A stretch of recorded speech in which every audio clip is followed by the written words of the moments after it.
Bom, então vamos lá para o nosso quarto resumo, tá? Onde a gente vai falar a respeito dos grupos de apoio para gestantes. É, Quando a gente se depara com a gestante que nunca teve o bebê, a mãe de primeira viagem, ela faz 1,5 milhão de perguntas para a gente, tá? E o que é muito bom quando ela pergunta. O problema é que nem toda mãe de primeira viagem ou mesmo de segunda, não importa, ela sabe para quem perguntar, ela sabe quais as perguntas que ela vai fazer, ou então ela tem confiança para perguntar nas pessoas que ela tem acesso, as pessoas que ela tem acesso. Então é importante que a gente consiga viabilizar esse momento para a gestante. Então, por exemplo, se eu sou da enfermagem da atenção básica, o que eu tenho que fazer?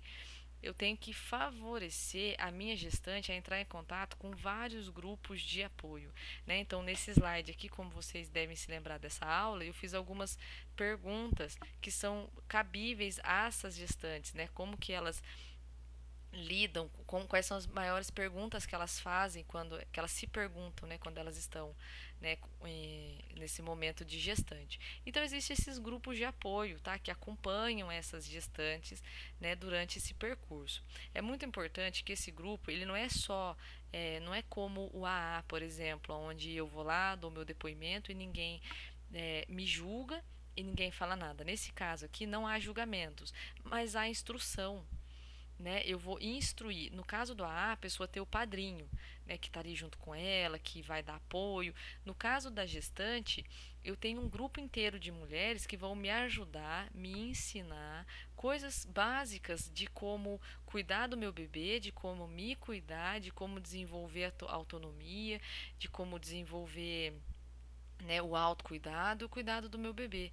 E é muito importante porque esses grupos de apoio, eles favorecem as mulheres na questão da independência. Lógico que se você tem um parceiro, né, que se você no pai da criança, você vai dividir coisas com ele, mas é muito importante que a mulher também seja independente, né, que ela tenha o controle, né, de determinadas situações, o controle da vida dela, né? Então isso é muito importante. E isso obtém-se, né, com esses grupos de apoio através de oficinas que são desenvolvidas, né? Até aqui eu coloquei um estudo, né, tem a descrição do estudo e tem o link nas referências, aonde mostra o depoimento das mães, mostram a questão, né, do autocuidado, da independência, através de várias oficinas. Mas o que é importante? As mulheres que compõem esse grupo de apoio, né, que oferecem esse apoio para as gestantes, elas recebem instrução, né? Elas têm a vivência, elas têm a experiência, e isso tudo somado a técnicas corretas, a quebra de mitos muitas vezes, né? Então é uma informação vindo de uma fonte fidedigna com experiência, tá? Aqui eu coloquei para vocês alguns sites que você consegue, né, alguns links do Facebook que você consegue achar.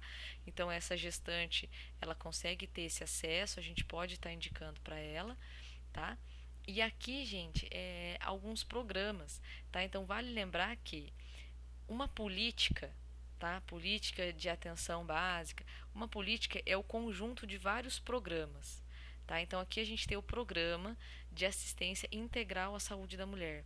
Antes dele, eu só ia procurar, só ia dar atenção para a mulher quando ela tivesse o bebê, se ela tivesse algum problema ou quando ela tivesse alguma doença.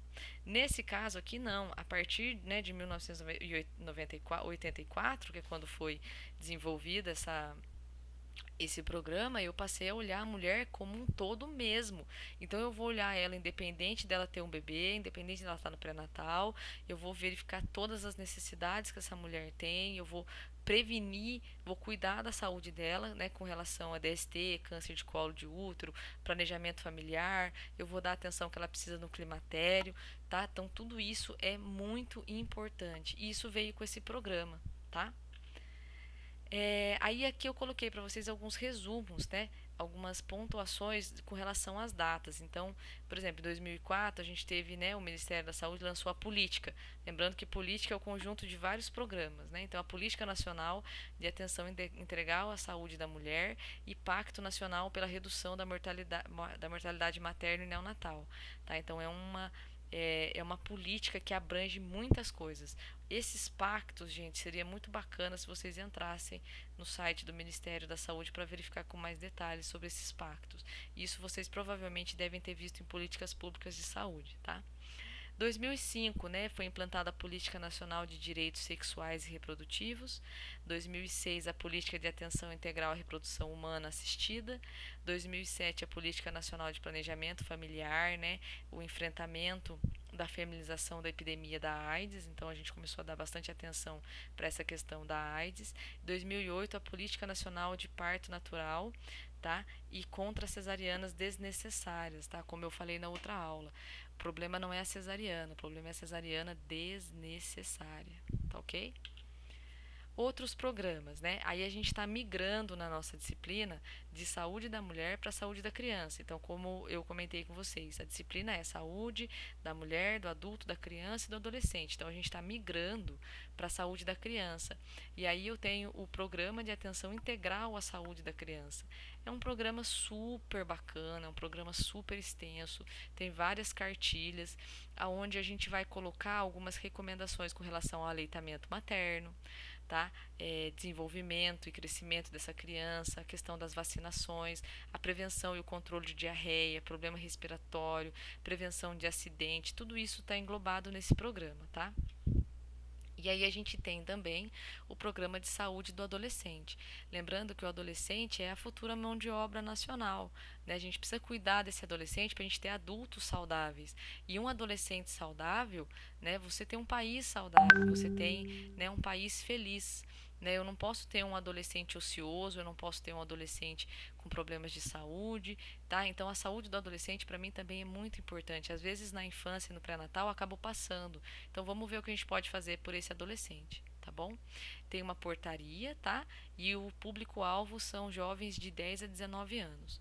O que visa esse programa? A identificação de grupos de riscos, né, como vão ser os próximos assuntos que a gente vai tratar, e a detecção precoce dos agravos, né, com o tratamento adequado e a reabilitação. Então, observem que aqui, né, eu vou tentar fazer a detecção precoce de agravos. Por quê? Porque é como se eu já soubesse que esse adolescente sofre alguma coisa. Porque em situações, o pré-natal passou batido, a atenção à criança passou batida, então peraí, vamos ver o que a gente pode fazer por esse adolescente, tá? E a questão da reabilitação, sempre assegurando, tá, os princípios básicos de universalidade, equidade e integralidade das ações. Ok? Aqui tem as referências para vocês. Observem que boa parte delas é a biblioteca do Ministério da Saúde, tá? É uma fonte muito fiel para vocês estarem